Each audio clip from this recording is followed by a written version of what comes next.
Subscribe कीजिए हमारे YouTube channel को और बेल आइकन को दबाइए लेटेस्ट वीडियो की नोटिफिकेशन सबसे पहले पाने के लिए। आज हम देखेंगे शब्द भेद। और शब्द के दो भेद होते हैं। पहला है विकारी शब्द, जिसको हम सव्यय भी कहते हैं, और दूसरा है अविकारी शब्द, उसे हम अव्यय कहते हैं। विकारी शब्द की क्या परिभाषा दी गई है? जिस शब्द में लिंग, वचन, पुरुष आदि के अनुसार परिवर्तन या बदलाव होता है, उसे विकारी शब्द कहते हैं। इसका मतलब होता है कि अगर हम लिंग बदली करें या फिर वचन बदली करें तो सेंटेंस में कुछ चेंजेस होते हैं, उसे हम विकारी शब्द कहते हैं। जैसे यहाँ उदाहरण दिया है ना, लड़का, लड़की या लड़कियाँ। अभी मैं बोलती हूँ कि लड़का बात कर रहा है, अब लड़का की जगह मैं लड़की लगाती हूँ, तो लड़की बात कर रहा है ऐसा बोलेंगे नहीं ना, हम बोलेंगे लड़की बात कर रही है। तो जो रहा है, रही है, वो जो चेंजेस हुए, ऐसे वर्ड को हम क्या बोलते हैं? विकारी शब्द। ठीक है। और अविकारी शब्द, उसके भी चार भेद होते हैं। अभी अविकारी शब्द क्या होता है? अविकारी शब्द देखो, यहाँ अविकारी शब्द की क्या परिभाषा दी गई है? संज्ञा, सर्वनाम, विशेषण, क्रिया आदि का लिंग, वचन, पुरुष आदि के अनुसार परिवर्तन नहीं होता है। अभी हमने विकारी शब्द में क्या देखा कि उसमें परिवर्तन होता था, तो वो वाले वर्ड को हम क्या कहते थे? विकारी शब्द। इसके अंदर अविकारी शब्द में परिवर्तन नहीं होता है, और अविकारी शब्द को हम अव्यय भी कहते हैं। अभी जैसे यहाँ पे उदाहरण दिया हुआ है, अभी इसमें देखो पहले लिंग है। अभी देखो लड़का बाहर खड़ा है। अभी लड़का, ये लिंग में बदली करती हूँ, उसको मैं लड़की करती हूँ। लड़की बाहर खड़ी है, तो अभी इसमें जो बाहर जो शब्द है वो चेंज हुआ क्या? नहीं हुआ ना। तो ऐसे शब्द को हम अविकारी शब्द कहते हैं। ठीक है। अभी ये जो खड़ा था, खड़ी थी, ये क्या हो गए? विकारी शब्द। और ये जो बाहर है, ये क्या हो गया? अविकारी शब्द। अभी देखो वचन, वचन के अनुसार अभी मैं लड़का का लड़के कर देती हूँ, तभी भी ये बाहर शब्द चेंज नहीं होगा। लड़के बाहर खड़े हैं, हम बाहर खड़े हैं, तो ये बाहर शब्द चाहे हम संज्ञा लगाए या कोई सर्वनाम लगाए, तो जो शब्द नहीं बदलते उसे हम अविकारी शब्द कहते हैं। ठीक है। अभी अविकारी शब्द के चार भेद होते हैं। अभी देखो, इसे हम अव्यय भी कहते हैं ना, तो देखो इसके चार भेद कौन से हैं? क्रिया विशेषण अव्यय, संबंध सूचक अव्यय, विस्मयादि बोधक अव्यय और समुच्चय बोधक अव्यय। हाँ, तो अभी हम इसको वन बाय वन देखेंगे। सबसे पहले हम क्या देखेंगे कि ये जो विकारी शब्द दिया हुआ है ना, तो विकारी शब्द के अभी संज्ञा, सर्वनाम, विशेषण, क्रिया, इसे हम डिटेल्स में देखेंगे। उसके बाद हम अविकारी शब्द का क्रिया विशेषण अव्यय, संबंध सूचक अव्यय, समुच्चय बोधक अव्यय और विस्मयादक बोधक अव्यय, फिर इसका भी हम इसे डिटेल्स में देखेंगे। ठीक है। तो हम पहले शुरू करते हैं संज्ञा से। संज्ञा, अभी संज्ञा मतलब क्या? उसकी क्या परिभाषा दी गई है? जो शब्द व्यक्ति, वस्तु, जाति, स्थान, गुण, भाव आदि का नाम सूचित करता है, उसे हम संज्ञा कहते हैं। अभी हर चीज़ का नाम होता है। जैसे यहाँ पे उदाहरण दिया है, गंगा ये पवित्र नदी है, तो गंगा भी नाम है, नदी भी नाम है, ये पवित्र भी एक तरह से नाम ही है। ज्ञानेश्वर, पुस्तक, लड़का, लड़की, ये सब क्या है? नाम है। मुंबई, नागपुर, ये सब नाम है। अभी नाम को भी अलग अलग कैटेगरी में इसको डिवाइड किया गया है। तो हम संज्ञा के भेद यानी क्या होता है? टाइप्स। संज्ञा के टाइप्स, उसको भेद को हम एक्चुअली उनको टाइप्स होते हैं। तो संज्ञा के कुछ भेद है, देखो यहाँ लिखा है 5 भेद है। पहला क्या है? व्यक्तिवाचक संज्ञा, दूसरा जातिवाचक संज्ञा, तीसरा भाववाचक संज्ञा, चौथा द्रव्यवाचक संज्ञा और पांचवा है समूहवाचक संज्ञा। अभी ये क्या है हम उसको डिटेल्स में 1 बाय 1 देखते हैं। सबसे पहला क्या है? व्यक्तिवाचक संज्ञा। व्यक्तिवाचक संज्ञा जैसे यहाँ लिखा है जिस संज्ञा में किसी विशेष व्यक्ति, वस्तु या किसी प्राणी या स्थान के बारे में पता चलता है, उसे हम व्यक्तिवाचक संज्ञा कहते हैं। अभी जैसे यहाँ पे लिखा है रामू यह गठरी देखना। अभी रामू बोलेगा तो ये एक विशिष्ट व्यक्ति का नाम है। अब मैं बोलूँगी रामू इधर आओ, तो कोई और आएगा क्या? जिसका नाम रामू है सिर्फ वही आएगा ना, तो रामू। अभी दूसरा क्या है?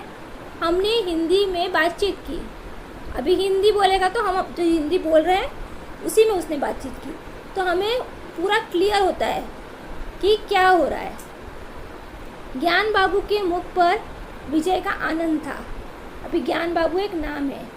अभी किसके मुख पे आनंद था? अभी मैं क्लास में आके बोलती हूँ कि राहुल खुश है, तो अभी पूरे लड़के की बात नहीं हो रही है, वहाँ पे जो राहुल नाम है सिर्फ उसी की बात हो रही है, तो वो हो गया व्यक्तिवाचक संज्ञा। यानी हम किसी विशिष्ट चीज़ का नाम बोलते हैं। और जैसे स्थान के बारे में बोले तो अभी मैं मुंबई में रहता हूँ, तो हम लोग मुंबई बोलेंगे तो सिर्फ मुझको मुंबई का ही जगह मालूम पड़ता है। हम ऐसे सोचते हैं कि राजस्थान, उत्तर प्रदेश, तुमको पता चल गया कि मुंबई में ही रहता है। तो ये एक विशिष्ट व्यक्ति, विशिष्ट स्थान, विशिष्ट वस्तु, उसी का ये नाम है। समझे ना? जैसे पेंसिल, रबड़, ये सब क्या है? एक विशिष्ट नाम है। मैं पेंसिल मांगूंगी तो तुम कुछ भी ला के दोगे? नहीं ना। तो ये एक विशिष्ट नाम है। तो ऐसे जो नाम होते हैं उसे व्यक्तिवाचक संज्ञा कहते हैं। हमने इंग्लिश में भी पढ़ा है इसको, प्रॉपर नाउन। ठीक है। अभी दूसरा हमारा क्या है? जातिवाचक संज्ञा। जातिवाचक संज्ञा में क्या होता है? अभी इसमें क्या होता है?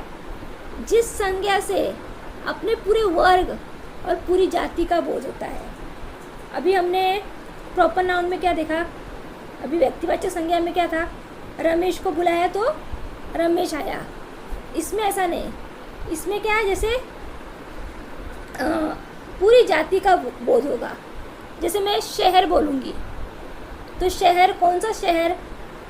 मुंबई, राजस्थान, उत्तर प्रदेश, कौन सा शहर वो हमें पता नहीं चलता। शहर तो बहुत सारे होते हैं ना, तो उसको जातिवाचक।